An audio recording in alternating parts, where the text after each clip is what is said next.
Un petit chaton est coincé en haut d'un arbre et cette fille Talil veut le sauver. Sauf qu'elle n'arrive pas à grimper, alors elle supplie le chaton de descendre, mais il ne bouge pas. Pendant qu'elle réfléchit à une idée, un garçon prénommé Tenten s'approche. Talil ne connaît pas Tenten, parce qu'il vient d'arriver au lycée. Il porte un doigt sur ses lèvres. Romantique comme elle est, Talil prend ça pour une tentative de séduction. Elle ferme les yeux, prête pour un baiser. Mauvaise interprétation? Tenten ne draguait pas du tout. Il lui demandait juste de se taire pour pouvoir récupérer le chaton calmement. Quand Talil rouvre les yeux, Tenten lui tend déjà le chaton. Pour fuir la gêne, elle glisse la petite boule de poil dans son sac et file en cours. En vrai, elle ne peut même pas s'en occuper. Chez elle, il n'y a pas la place pour un animal. Comme elle a clairement envie de revoir Tenten, Talil saute sur l'occasion. Elle va lui parler et lui demande de s'occuper du chaton. Tenten accepte et le garde. Plus tard, de retour à la maison, Talil ne pense qu'à lui. Et, comme une vraie amoureuse, elle commence à lui écrire une pluie de lettres. Elle est là, perdue dans ses mots, quand son père débarque. Il veut jeter un œil, prétexte qu'elle plie mal ses lettres et commence à en plier lui-même. Talil ne veut pas qu'il lise, alors elle lui dit que si elle a besoin d'aide, elle l'appellera et qu'en attendant, ce serait bien qu'il retourne s'occuper des clients de son restaurant. Le lendemain, en classe, toutes les filles sont surexcitées. Un nouvel élève arrive. La rumeur dit que c'est un vrai génie et en plus canon. En voyant l'ambiance, Talil lâche qu'elle est déjà au courant. Elle l'a croisé avant tout le monde. Ses amis veulent tout savoir, pendant que King, lui, commence à stresser. Il a un crush sur Talil, mais il est trop timide pour lui avouer. Il lui demande des détails sur Tenten, mais avant qu'elle réponde, deux profs entrent pour présenter le nouvel élève. C'est Tenten. Il se place devant la classe et les profs demandent aux élèves de se présenter aussi. Évidemment, les filles se lancent, racontent 2 ou 3 trucs sur elle et glissent un petit flirt au passage. Quand vient le tour de Talil, elle veut sortir une phrase stylée, sauf qu'elle panique, s'en mêle et ne parvient qu'à balbutier quelques mots. Après cette séance de charme, King se lève pour couper court. Il dit à Tenten qu'il n'est pas le bienvenu ici. À la récré, dehors, il n'y a qu'un sujet, Tenten. Les filles commencent à jacter. L'une dit que c'est un tombeur qui va sortir avec la moitié du lycée. Une autre répond qu'il les calcule à peine et qu'il doit aimer les garçons. Talil, elle, assure qu'il aime bien les filles. Elle lui a déjà parlé. Elle raconte l'histoire du chaton coincé dans l'arbre que Tenten a sauvé et qu'il garde à présent. Les filles doutent et veulent vérifier la source. Elles vont voir Tenten et lui demandent si le chat a grandi, histoire de voir si l'histoire tient debout. Tenten est plongé dans un livre et met un moment à répondre. Puis il lève la tête et dit « Non, le chat n'a pas grandi ». Les filles, convaincues, s'excitent encore plus. Celle qui fait la tête, c'est Talil. Elle trouve la réponse chelou. Elle demande s'il nourrit bien le chat. Tenten répond oui, il s'en occupe et le nourrit, mais il n'a pas grandi. Et il lui demande aussi de le laisser tranquille. Même si Tenten a l'air de s'en ficher, Talil ne lâche pas. Le lendemain, elle le retrouve au même arbre que la première fois. Elle tient ses lettres dans les mains et les lui donne. Tenten les prend, à contre-cœur. Il les regarde à peine. Le jour suivant, Talil arrive au lycée et voit tout le monde agglutiné devant le panneau d'affichage, en train de lire quelque chose et de se marrer. Elle se fraye un passage et découvre l'horreur. Toutes ces lettres d'amour, collées au panneau, exposées au ricanement de tout le monde. La honte. Elle n'a qu'une envie, fuir, mais King surgit et la soutient. Il lui dit de relever la tête. En levant les yeux, il voit Tenten, à l'étage, qui les regarde. Talil est anéanti, King bouillonne. Ils finissent par aller au restaurant du père de Talil pour grignoter. L'ambiance est posée, le père de Talil s'assoit même avec les jeunes et discute. Tout est tranquille quand le restaurant explose littéralement. Le choc est total, mais heureusement tout le monde s'en sort. Très vite, les médias débarquent, un reportage est tourné devant le resto détruit. Les journalistes demandent au père s'il pense à quelqu'un, s'il a des ennemis. Il répond que oui. Face caméra, il dit que son ennemi a eu de la chance. Talil va bien et il n'y a que des pertes matérielles. À peine la caméra coupée, le reste du bâtiment s'effondre. Le lendemain, Talil essaye d'oublier ce cauchemar et arrose les plantes. Elle chantonne, arrosoir à la main.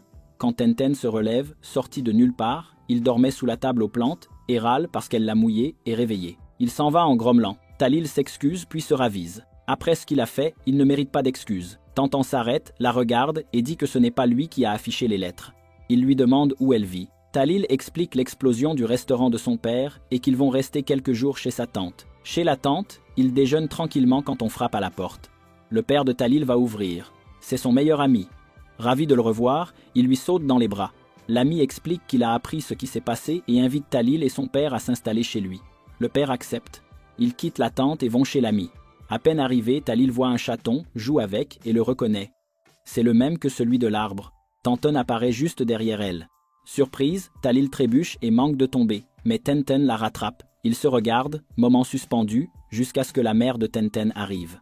Elle est super heureuse de revoir Talil. Elle dit que ça fait des années qu'elle ne l'a pas vue et qu'elle est ravie de l'accueillir. Elle la conduit dans une chambre rose, jolie et bien décorée, et lui dit qu'elle peut rester autant qu'elle veut. Talil s'installe et passe la nuit là-bas. Le lendemain, au petit-déj, Talil croise le petit frère de Tenten. Elle lui parle gentiment, mais il est hyper timide. Il se lève et file. La mère de Tenten lui demande de s'asseoir, de finir de manger et d'attendre que Talil termine pour qu'ils partent ensemble au lycée. Une fois le repas fini, Tenten et Talil sortent. À contre-cœur, il la laisse monter à l'arrière de son vélo. Mais, à l'approche du lycée, il lui demande de descendre. Il ne veut pas que les autres les voient ensemble, ni qu'ils sachent qu'ils vivent sous le même toit. Talil finit le chemin à pied, et en entrant, King fonce vers elle. Il dit qu'il est passé chez elle, qu'il ne l'a pas trouvée et qu'il s'est inquiété en voyant les décombres. Talil le rassure, lui raconte vite fait. Elle est à deux doigts d'avouer qu'elle habite chez Tenten, puis se rattrape. Leur bande arrive et demande où elle vit maintenant. King répond à leur place. 3 jours passent, la routine continue, mais sur le trajet du lycée, une fille mystérieuse à moto les suit. À peine arrivé, Tenten file à l'auditorium. C'est le jour d'un concours de maths et il fait partie des candidats. En montant les marches, Tenten entend une prof parler à la nouvelle. Kang, la même fille à moto. La prof lui dit que c'est son année et qu'elle doit absolument gagner. Le concours commence. Après plusieurs questions, Tenten finit 2e. Même sans la victoire, les filles dans le public l'applaudissent à fond. Tenten sourit. Personne ne s'est préoccupé du gagnant, elles étaient là pour l'encourager, lui. En sortant, Kang l'attend, adossé à sa moto. Elle le remercie d'avoir perdu exprès. Elle ajoute qu'elle sait que Tenten se fiche de gagner, alors que pour elle c'était très important. Elle le prend dans ses bras, et Talil voit tout. Jalouse et blessée, elle part à pied. Sur le chemin, King aperçoit Talil et lui propose de la ramener à vélo. Elle hésite, puis se rappelle qu'elle ne peut pas avouer à King qu'elle habite chez Tenten. Alors elle décline poliment et rentre à pied. Arrivée chez elle, son père et leurs hôtes sont dans la cuisine et lui demandent pourquoi elle est rentrée seule. Talil improvise. Aujourd'hui, ses horaires et ceux de Tenten n'étaient pas les mêmes. Le soir, la mère de Tenten lui demande d'aider Talil en maths s'il est très doué. Il n'en a pas trop envie, mais il obéit. Il s'installe, ouvre livres et cahiers, et il commence à expliquer. Talil déteste les maths, elle trouve ça relou et ne comprend rien. Tenten change de méthode. Il essaye autrement, puis autrement encore. C'est tellement fatigant qu'il finit par s'assoupir sur la table. Talil en profite pour se glisser sous la table, c'est une table en verre et l'observer d'en dessous. Elle lui dessine même des moustaches. Version chat. Tenten dort toujours. Elle lui dépose alors un baiser à travers la vitre. Une semaine plus tard, comme Talil refuse toujours de dire où elle vit, ses amis commencent à trouver ça louche et décident de la suivre. King et les filles arrivent jusqu'à la maison où elle loge. Et restent bouche bée. C'est immense, carrément luxueux. À ce moment-là, Tenten arrive à vélo. Les amis de Talil n'en peuvent plus. Elles arrêtent de faire semblant et l'encerclent, doigt pointé, pour lui demander s'il vit là et si Talil y passe du temps. Tenten ne sait pas quoi répondre. Il se contente de les regarder en silence. La tension monte quand le père de Talil arrive en voiture. Il salue tout le monde et, tranquille, invite la bande à entrer. Il va faire un barbecue. King et les amis de Talil entrent donc dans la maison de rêve.